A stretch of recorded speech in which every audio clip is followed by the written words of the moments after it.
नमस्कार साथियों, स्वागत है आप सभी लोगों का हमारे चैनल एमपी उत्कर्ष पर। और मैं आप सभी लोगों के सामने हाजिर हूं एक उम्दा या एक इम्पॉर्टेंट सेशन लेकर। और ये सेशन एक ऐसी परीक्षा को लेकर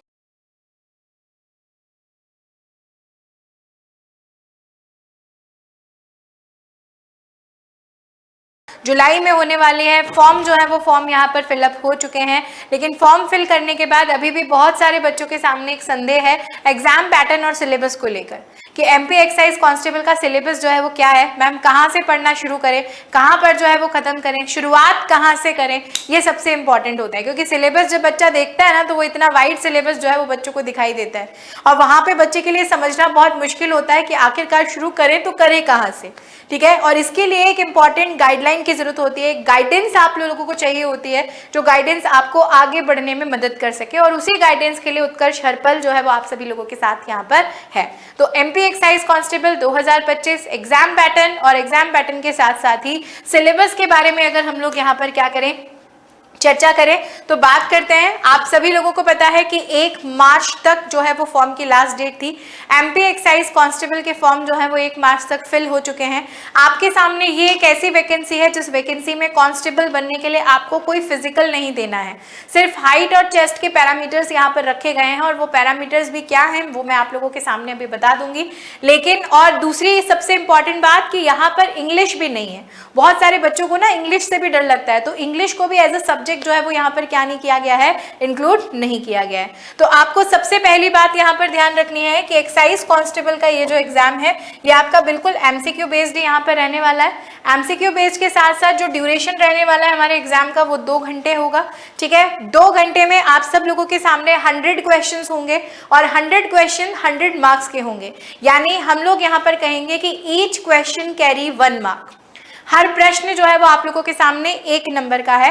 और 1 नंबर के प्रश्न के साथ साथ ही मैम के एक्साइज कांस्टेबल के एग्जाम में नेगेटिव मार्किंग है क्या, तो आप सब बच्चे यहाँ पर याद रखो कि बिल्कुल बच्चों इस परीक्षा में आप सभी लोगों के सामने नेगेटिव मार्किंग आपको देखने को मिलेगी।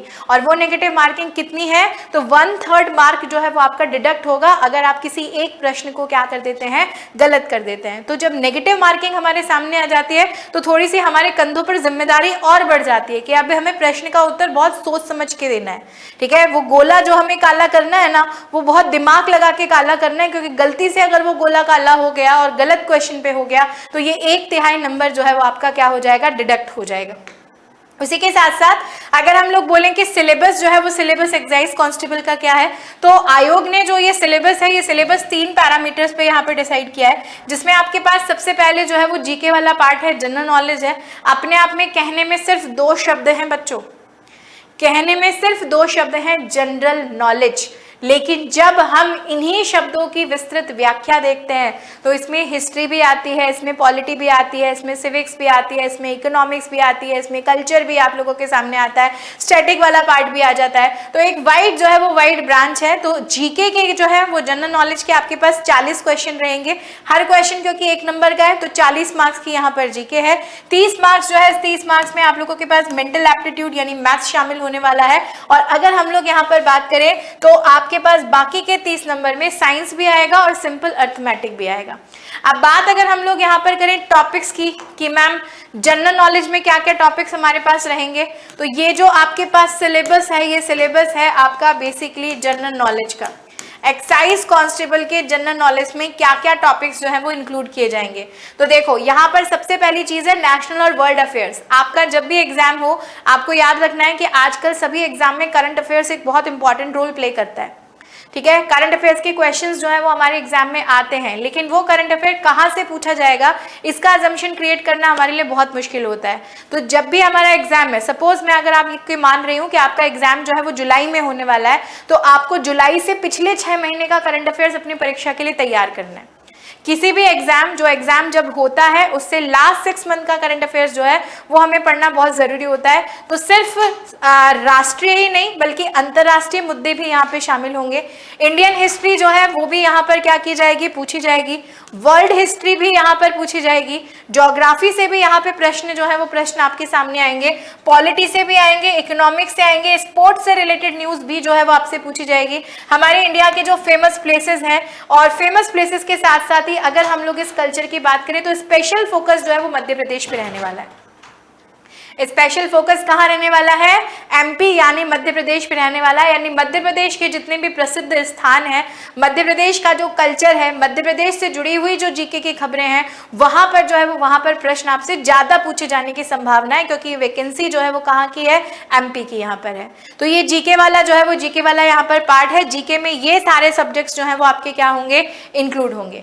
नेक्स्ट जो है वो नेक्स्ट अगर हम लोग यहाँ पर चलें किसकी तरफ? साइंस की तरफ। ठीक है, ये पूरा सिलेबस जो है वो आपके पास साइंस का है, जिसमें फिजिक्स भी इंक्लूड है, केमिस्ट्री भी इंक्लूड है, बायोलॉजी भी जो है वो बायोलॉजी भी यहाँ पर इंक्लूड है। तो एसिड बेस सॉल्ट, अम्ल क्षार लवण आपके पास आने वाला है। गैसेस का जो बिहेवियर है वो बिहेवियर आपसे पूछा जाएगा। मेटालर्जी यहाँ पे पूछी जाएगी, धातु और अधातु पूछे जाएंगे, स्पीड यानी चाल के बारे में, गुरुत्वाकर्षण, पृष्ठ तनाव, केमिकल रिएक्शन, केमिस्ट्री के टॉपिक आ गए, ऑक्सीडेशन रिडक्शन, मेटल और state, atomic structure, carbon compounds, light electricity, और बायो का एक चैप्टर आप लोगों के सामने है डिजीजेस।